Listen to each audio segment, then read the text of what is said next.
काकर बुजर के देवरानी हो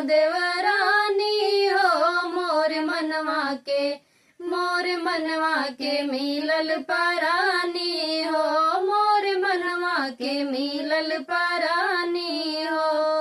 काकर बुजर के देवरानी हो मोर मनवा के मिलल परानी हो मोर मनवा के मिलल परानी हो साँझ सबेर पिया पोछा लगावई पिया पोछा लगावई हमका कहीं बैठा रानी हो मोर मनवा के मिलल परानी हो मोर मनवा के मिलल परानी हो काकर बुझर के देवरानी हो मोर मनवा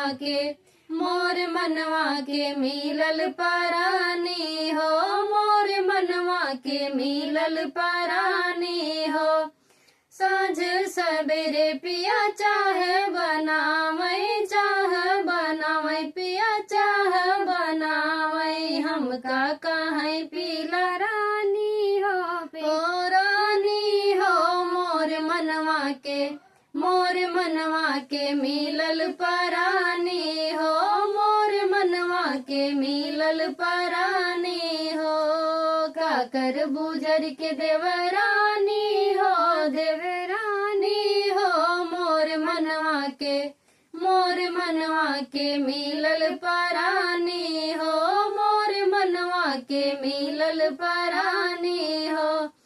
साँझ सबेरे पिया पौआ दबावई हमका कहीं सोई जरानी हो मोर मनवा के मिलल परानी हो मोर मनवा के मिलल परानी हो काकर बुजर के देवरानी हो मोर मनवा के मिलल परानी हो मोर मनवा के मिलल परानी हो।